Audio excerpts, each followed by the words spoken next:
Aujourd'hui, on plonge dans un document super intrigant. En 1908, il y a un livre vraiment mystérieux qui est publié. Oui, un texte qui prétend carrément détenir les secrets absolus de l'Égypte antique. C'est ça. Le truc s'appelle le Kybalion et il promet rien de moins que les codes de triche pour comprendre la structure même de l'univers. Sauf que le détail fascinant de cette histoire, c'est que ce manuel n'a absolument pas été écrit par de vieux prêtres ou des pharaons. Ah non, pas du tout. Il a très probablement été rédigé par un avocat et philosophe américain originaire de Chicago, Un certain William Walker Atkinson, c'est bien ça? qui s'est caché derrière le pseudo des 3 initiés. Exactement. Et pourtant, quand on étudie les 7 lois que ce texte décrit, on tombe pas sur des tours de magie ou des trucs perchés. On découvre ce qui ressemble à s'y méprendre au fondement même de la psychologie cognitive moderne. C'est fou, hein? Totalement. En fait, le contexte de l'époque explique bien ce paradoxe. Au début du XXe siècle, le monde traverse une révolution scientifique majeure. La physique quantique commence tout juste à balbutier, la psychanalyse émerge, bref, Les anciens paradigmes s'effondrent un peu de partout. voilà. Et Atkinson faisait partie d'un courant qu'on appelait la nouvelle pensée. Ce mouvement, il cherchait vraiment à comprendre l'impact de l'esprit sur la réalité matérielle. Mais bon, publier un essai de psychologie clinique aride en 1908, ça n'aurait pas captivé grand monde. Du coup, il a packagé ça différemment. C'est ça, il a drapé ses concepts novateurs dans l'esthétique grandiose, un peu mystérieuse de l'hermétisme ancien. Il a attribué tout ça à la figure mythique d'Hermès Trismégiste. En gros, il a donné à des outils d'introspection psychologique une aura d'éternité. C'est une stratégie de communication brillante, en fait. Et c'est notre mission pour cette exploration des sources aujourd'hui. On va gratter le vernis ésotérique de ces 7 fameux principes hermétiques pour révéler la mécanique psychologique qui s'y cache. Et il y a de quoi faire. Oh que oui, parce qu'au-delà du jargon et des majuscules impressionnantes, ce texte propose une grille de lecture hyper pragmatique pour naviguer dans la complexité de nos émotions et de notre réalité quotidienne. Absolument. Le point de départ de toute cette architecture, il repose sur un axiome assez radical. Le texte pose d'emblée la loi du mentalisme. Il dit, je cite, « Le tout est esprit, l'univers est mental ». D'accord. En gros, ça veut dire qu'avant même que la matière prenne forme, avant toute manifestation physique, il y a une pensée. Si on traduit ça à l'échelle de l'expérience humaine, la réalité objective existe peut-être, mais notre accès à cette réalité est intégralement filtré. Filtré et sculpté par notre esprit. Exactement. Pour illustrer ça, prenons un scénario du matin, très banal. Le réveil sonne pas, le café se renverse sur la chemise propre, et bam, une pensée s'installe tout de suite. Cette journée va être un désastre absolu. Ah oui, le classique. Et cette conviction, elle reste pas tranquillement confinée dans le cerveau, elle s'applique comme un vrai filtre polarisant sur les yeux. Ce qui fait qu'une heure plus tard, au bureau, un collègue passe dans le couloir en regardant son dossier et il oublie de dire bonjour. Et là, le cerveau, qui est déjà conditionné par le filtre de la fameuse journée désastreuse, va traiter cette information de manière super biaisée. Mhm. Il y a un truc qui s'appelle le système réticulé activateur dans le cerveau. Son job, c'est de chercher constamment des preuves dans l'environnement pour valider nos croyances du moment. Donc ce silence du collègue, il ne sera pas du tout analysé comme une simple distraction. On va le prendre pour une attaque personnelle. Genre, il m'en veut, c'est bien la preuve que tout va de travers aujourd'hui. Voilà. Résultat, la posture corporelle va se crisper, le ton de la voix va devenir plus défensif à la réunion suivante, ce qui va générer de vraies tensions avec l'équipe. Et le soir, le désastre prédit s'est vraiment matérialisé. Mais en fait, c'est pas l'univers qui s'est ligué contre la personne. C'est juste la pensée initiale qui a déclenché une cascade de comportements. C'est une prophétie autoréalisatrice implacable. C'est l'illustration pure du principe « l'univers est mental ». Ça montre toute la puissance des biais cognitifs que la psychologie moderne a mis en lumière. C'est clair. Changer d'état d'esprit, ça modifie pas les événements bruts, la pluie continuera de tomber, mais ça modifie radicalement la façon dont on navigue sous l'averse. Mais il y a quand même une question qui me vient à l'esprit avec ce concept. Si on pousse cette logique à l'extrême en affirmant que tout est mental, est-ce qu'on risque pas de glisser vers un déni total de la réalité physique ? C'est-à-dire ? La grosse table en bois massif sur laquelle je m'appuie là, elle me semble pas être juste une pensée. Si je me cogne le genou dedans, la douleur sera très très matérielle, on est d'accord ? Bien sûr, et l'hermétisme apporte une nuance vitale là-dessus. Il distingue 2 niveaux de lecture, le point de vue absolu et le point de vue relatif. Ok. Du point de vue absolu, celui d'une conscience cosmique, disons, la table et l'univers entier pourraient effectivement s'apparenter à une grande pensée immatérielle.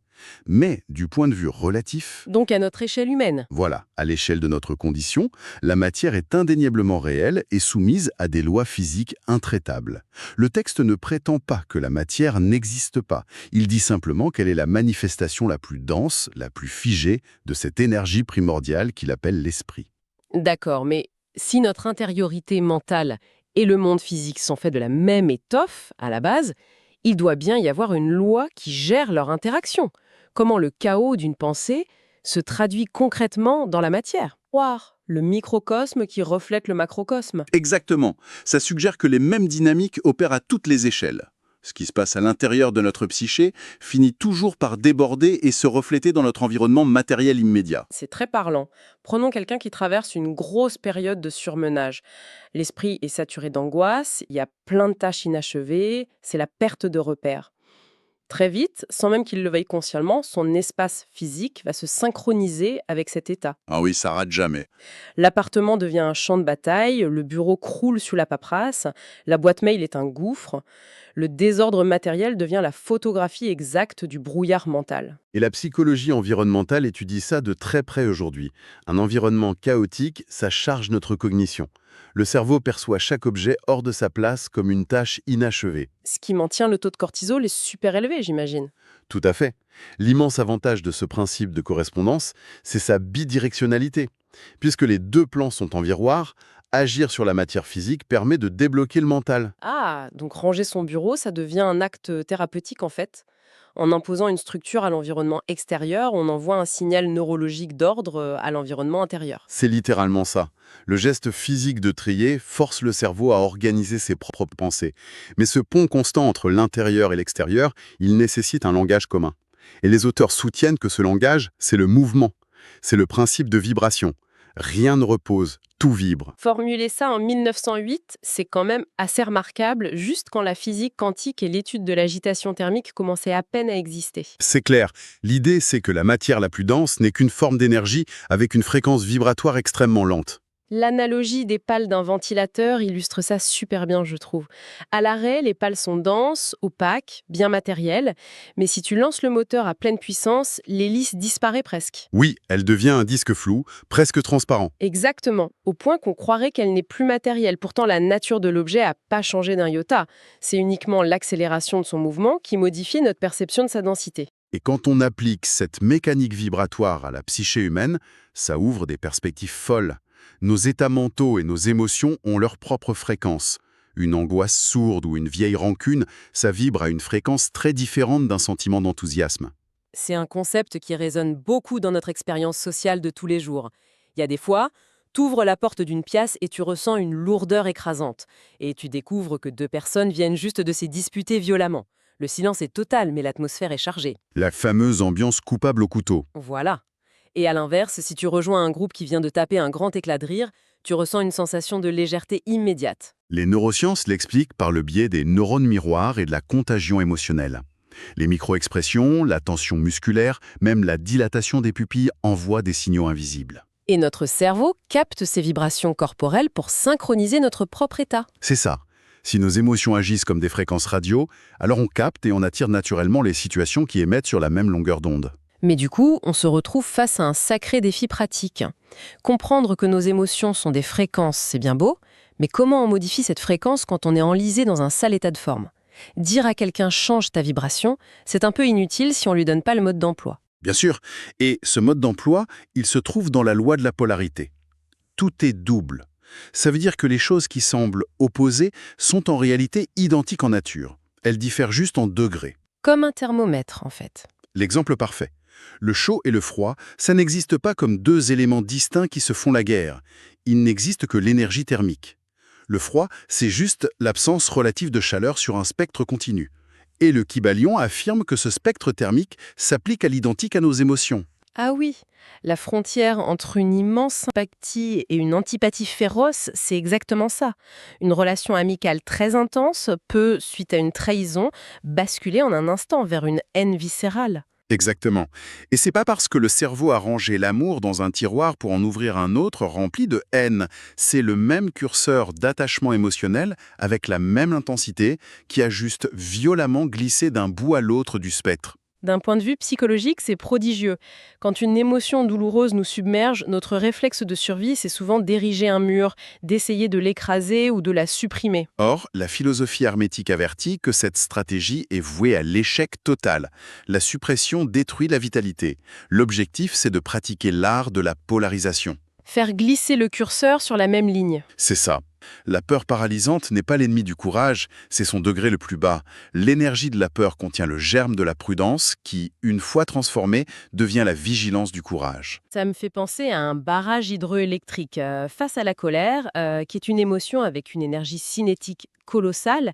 Si tu construis un mur de déni face au torrent, ça va forcément finir par péter. Inévitablement. Et on ne peut pas non plus transformer ce torrent turbulent en un petit ruisseau paisible en claquant des doigts. L'alchimie mentale, ça consiste à construire des turbines pour rediriger l'eau, prendre l'intensité brute de la colère face à une injustice et la canaliser vers une détermination acharnée à régler le problème. C'est la même énergie, c'est la même eau.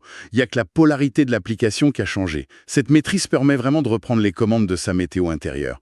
Mais bon, l'environnement extérieur continue toujours d'exercer ses propres pressions. C'est pas un système en vase clos. Non, et c'est là qu'intervient la loi du rythme. Tout s'écoule, le balancier du pendule se manifeste dans tout.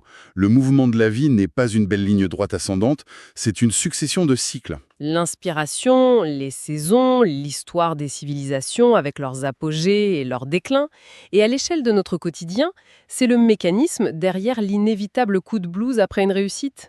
Ah, ce fameux vide. Bah oui, tu bosses sans relâche sur un super projet, tu le finis dans une euphorie totale, le pic de dopamine est stratosphérique, et 3 jours plus tard, sans aucune raison apparente, t'as un sentiment de vide écrasant. Le balancier a atteint son extrême droite, il repart inéluctablement vers la gauche pour rétablir l'équilibre. Et intégrer ce rythme cyclique, c'est la définition même de la résilience psychologique.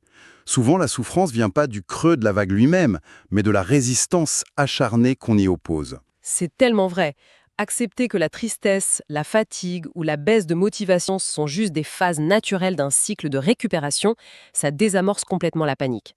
On sait que le pendule va repartir dans l'autre sens. De la même manière, observer ce balancier, ça invite à la pondération pendant les périodes de succès. Ça évite l'attachement désespéré à un sommet transitoire. Mais là, je bloque sur un point crucial qui nous amène au principe suivant. Si on est soumis au mouvement perpétuel d'un pendule cosmique, la question évidente, c'est est-ce qu'on est condamné à être ballotté par les circonstances ? Et la réponse se trouve dans la loi de la cause et de l'effet. Le hasard n'existe pas, il n'y a que des lois méconnues. Cause, est-ce qu'on risque pas de sombrer dans une culpabilisation toxique ? Hmm. C'est un peu la porte ouverte pour dire à une personne victime d'un drame ou d'une grave maladie qu'elle a d'une manière ou d'une autre causé son propre malheur. C'est hyper dangereux. C'est une mise en garde fondamentale, et il faut absolument dissiper ce contresens tragique. La philosophie présentée ne formule aucun jugement moral. On parle ni de justice divine, ni de karma punitif. C'est une observation purement neutre, comme la mécanique des fluides. D'accord, on lâche une pierre, elle tombe. Exactement. Le texte reconnaît l'existence d'une multitude de plans de causalité superposés, et la grande majorité nous échappe totalement à notre échelle. Le but, c'est donc pas de scruter le passé avec culpabilité pour trouver quelle mauvaise pensée a provoqué un accident inévitable. Pas du tout. L'outil psychologique ici, c'est de déplacer notre lieu de contrôle pour l'avenir. Face aux aléas, on a souvent tendance à se mettre dans la posture de l'effet, d'être la victime passive des circonstances. Comprendre cette loi, c'est décider de se repositionner en tant que cause. Ah, donc si un événement tragique extérieur s'impose, un truc qu'on n'a ni voulu ni causé, on garde quand même le pouvoir absolu d'être la cause de notre réaction. C'est exactement ça. Choisir consciemment comment on métabolise l'événement, c'est cesser d'être le pion sur l'échiquier pour redevenir le joueur. Et pour être ce joueur, pour initier l'action et créer, il y a besoin d'un moteur. Le tout dernier principe, la loi du genre, dévoile l'anatomie de ce moteur. Ça affirme que les principes masculins et féminins sont présents en toute chose. Alors là, grosse mise au point indispensable. Oui, il faut le préciser. On laisse complètement de côté les notions de sexe biologique ou de rôles sociaux. Le texte parle de dynamique énergétique universelle. C'est comparable à l'anode et la cathode d'une pile électrique. Tu as besoin d'un pôle positif et d'un pôle négatif. Sans la complémentarité des deux, le circuit reste inerte et la lumière ne s'allume jamais. C'est clair. Le principe féminin est conceptualisé comme l'énergie d'accueil, de gestation, l'intuition. Le principe masculin incarne la force de direction, la structure, la volonté de projection vers l'extérieur. Imaginons qu'on crée une entreprise, par exemple. La phase d'idéation demande une réceptivité totale. Il faut écouter le marché, capter des intuitions, laisser incuber les idées sans les juger tout de suite. Ça, c'est l'activation pure du principe féminin. Tout à fait. Mais bon, une idée géniale qui reste dans l'imagination, ça produit rien. Pour que la boîte voie le jour, faut imposer une structure, fixer des échéances, prendre des décisions et passer à l'action. Et là, c'est le principe masculin qui prend le relais. Le déséquilibre entre les deux mène au naufrage. L'action forcenée, sans réceptivité, ça donne une agitation chaotique. Et l'intuition sans volonté directrice, ça s'évapore en rêve. Carl Jung a d'ailleurs placé cette fusion au cœur de ses travaux. Sur l'individuation, c'est ça, oui? Oui, l'être humain n'atteint sa plénitude que s'il parvient à réconcilier ses parts actives et réceptives, son conscient et son inconscient. Ce voyage à travers ces 7 lois nous ramène à notre point de départ, mais avec une perspective inédite. Le Kybalion, avec tout son décorum mystique, c'est un manuel de survie cognitive hyper sophistiqué. Oui, Il nous apprend à désamorcer nos biais, à utiliser nos émotions pour ne plus les subir, et à accepter les cycles de la vie. C'est vraiment de la psychologie comportementale emballée dans du papyrus. c'est une invitation brillante à l'observation de soi-même et du monde. Bon, la boucle est bouclée.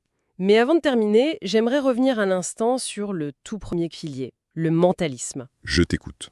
Si la réalité qu'on perçoit est façonnée par le prisme de nos pensées, imaginons ça à l'échelle de l'humanité. Qu'est-ce qui se passe quand, avec les algorithmes et l'hyperconnexion, des millions d'esprits se polarisent simultanément sur la même fréquence d'angoisse face à l'avenir, ou au contraire sur un formidable élan de résilience? C'est vertigineux comme question. Si l'univers est mental, est-ce que l'état de notre monde physique actuel, ce n'est pas tout simplement la matérialisation de l'état psychologique de notre conscience collective? Est-ce qu'on ne serait pas en train de co-créer aveuglement le réel? Ça donne matière à réfléchir, c'est certain. On va laisser tout le monde infuser là-dessus. À très vite pour de nouvelles analyses approfondies.